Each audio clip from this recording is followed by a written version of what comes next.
Inilah salah satu kisah orang yang sering disebut Petruk oleh Roy Suryo. Si Petruk ternyata pernah membuat anggota negara G20 kecewa berat, gigit jari. Mungkin juga ada yang marah. Petruk yang selalu diejek Roy Suryo ini, pada 30 dan 31 Oktober 2021, datang ke Roma, Italia untuk menandatangani dokumen kerjasama. Petruk yang saat itu tiba sedikit terlambat, memasuki ruangan ditemani beberapa menterinya, dihadang oleh beberapa anggota dari Uni Eropa dan Amerika. Mereka meminta dan menggiring Petruk ke sebuah ruangan untuk menandatangani dokumen yang belum pernah dia baca. Dengan tegas Petruk menolak menandatangani. Ia beserta penasehatnya menilai draft perjanjian tersebut terlalu berat sebelah dan dapat merugikan Indonesia, terutama karena tekanan untuk mengekspor bahan mentah secara berlebihan. Cerita ini saat itu mungkin jarang didengar oleh kita.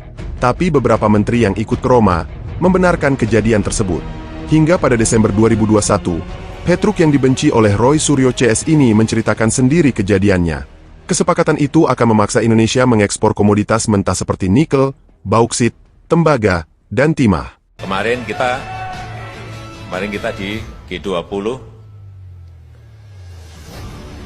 16 negara sudah kumpul untuk tanda tangan mengenai Global Supply Chains.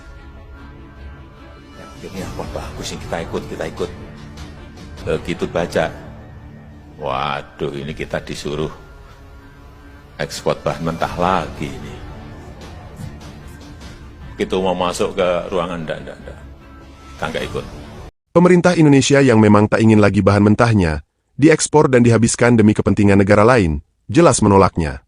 Si Petruk yang sering dibodoh-bodohkan oleh Rismon Sianipar dan Dr. Tifa ini, tanpa sungkan balik badan, menolak tegas permintaan negara G20 lainnya. Sikap Petruk yang sering dibilang plonga-plongo ini, ternyata diikuti oleh delegasi dari negara lain, yang mempunyai sumber daya alam seperti Indonesia. Penandatangan pun akhirnya batal dilakukan. Semuanya bubar nggak jadi, yang namanya ini. Hanya gara-gara kita nggak mau tanda tangan, semuanya jadi buyar lagi. Karena saya tahu juga ini yang diincar sebenarnya hanya kita aja. Ya keberanian seperti itu yang kita kadang-kadang membayangkan, waduh nanti kita di-ban di sini, di-stop di sini, di WTO kalah. Ya kalah ya nggak apa-apa lah kalah. Tapi kalau kita nggak berani nyoba, kapan kita akan melakukan hilirisasi, kita akan stop ekspor raw material. Sampai kapanpun kita hanya menjadi negara ekspor bahan mentah. Padahal kalau kita jadikan barang jadi, bisa lipat 10 kali lipat added value-nya. Nikel saja itu. Petruk yang dibilang PKI oleh Amin Rais ini, menegaskan diperlukan sebuah keberanian untuk mengambil kebijakan. Apalagi dalam hal ini, Indonesia memiliki peran yang cukup penting. Pada acara ulang tahun PSI tersebut, si Petruk yang dituduh ijazahnya palsu, menceritakan juga pengalaman betapa sulit dan alotnya mengambil alih saham PT Freeport di awal masa kepemimpinannya. Dia mengaku mendapat banyak ancaman dari berbagai pihak, baik dalam dan luar negeri, saat akan mengambil saham 51% perusahaan tersebut. Namun, si Petruk tahu kalau ancaman itu hanya bentuk ketakutan dari orang yang akan kehilangan kepentingannya. Dan pada akhirnya, Freeport kembali dikuasai Indonesia. Kadang-kadang kita terbayang-bayang oleh ketakutan kita sendiri.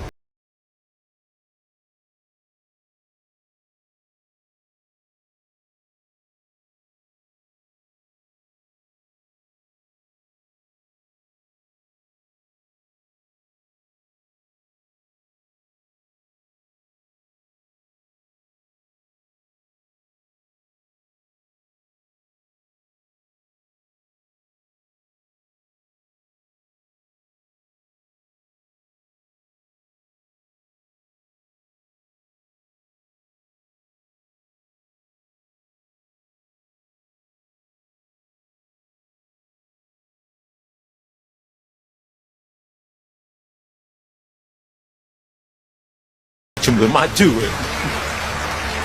Lebih dari 30 tahun yang lalu, PT Freeport berjanji untuk membangun smelter di Indonesia. Namun, sampai berakhirnya pemerintahan Susilo Bambang Yudhoyono, Indonesia hanya diberi harapan palsu. Dan di saat itulah, si Petruk langsung menegaskan, smelter harus dibangun saat itu juga. Dulu suruh bikin smelter saja berpuluh-puluh tahun nggak geleng-geleng terus. Sekarang nggak bisa, kita udah 51% bikin smelter. Langsung nyatanya saya perintah, di Gresik sudah langsung dimulai.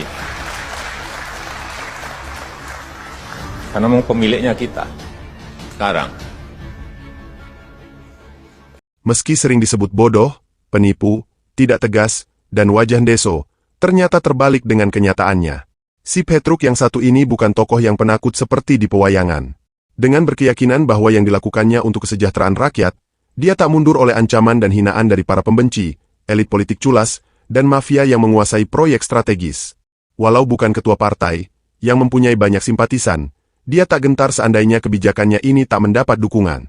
Dia percaya bahwa rakyat Indonesia adalah simpatisan dan kader die-hardnya. Tak sampai di situ, si Petruk yang saat ini hidupnya sedang dikorak-korek oleh pembencinya, juga menantang para mafia yang bermain di industri perminyakan. Impor minyak sama, lifting produksi minyak kita, sumur-sumur kita masih banyak kok. Kenapa nggak digenjot produksinya? Karena ada yang masih seneng impor minyak. Satu pun, tapi ini saya tungguin betul. Saya sudah minta Kapolri ikut nungguin. Pak Kejaksaan, Pak Jaksa Agung ikut nungguin. Nanti saya minta KPK juga ikut nungguin. Harus rampung. Pekerjaan besar ini harus rampung. Jika melihat keberanian si Petruk yang berani menolak pemimpin negara maju saat KTT G20, melawan mafia dan elit di kasus PT Freeport, apa masih berpikir Dr. Tifa bisa membuatnya ketakutan dan menuruti kemauan para pembencinya? Apakah mungkin si presiden yang tak pernah mereka hormati ini tidak mengetahui maksud di balik tuduhan ijazah palsu, skripsi, dan sebagainya? Jawabannya sudah jelas.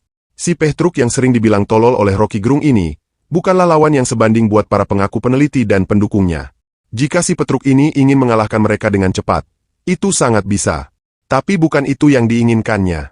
Dia cuma menunggu waktu untuk menghentikan semua tuduhan kepadanya, dengan legal dan konstitusional, sekaligus membongkar dalang yang ada di belakangnya. Sekarang Pak Jokowi mencapai keberhasilan yang luar biasa. Harga minyak satu harga seluruh Indonesia. Berani membubarkan Petral yang tidak bisa dilakukan oleh presiden sebelumnya. Berani melarang hadirnya HTI, FPI, sesuatu yang juga tidak gampang dilakukan pada era sebelumnya. Bapak Jokowi bisa datang duduk makan dengan orang Papua. Mulai dari Presiden Soeharto sampai sekarang, hanya Bapak Jokowi yang bisa lihat orang Papua. Walaupun Papua ini terkenal dengan kekayaan alam yang tinggi, tapi presiden yang lain tidak pernah datang. Dong anggap bahwa Papua ini anak tiri dan bukan bagian dari NKRI. Duduk, Bapak tuh tidak takut kan? Saya pernah lihat di YouTube itu, Bapak masuk di orang rumah numpang kamar kecil untuk banggar. Aduh, Bapak tuh saya tertawa sampai saya bilang, aduh, ada orang seperti beliau ya. Luar biasa. Ya, itu dari hal kecil itu saja. Saya tidak memanjang dari yang banyak besar-besar, tidak. Saya lihat dari hal-hal kecil itu. Kalau yang kecil itu saja dia sudah lakukan, jangan diragukan untuk hal-hal yang besar.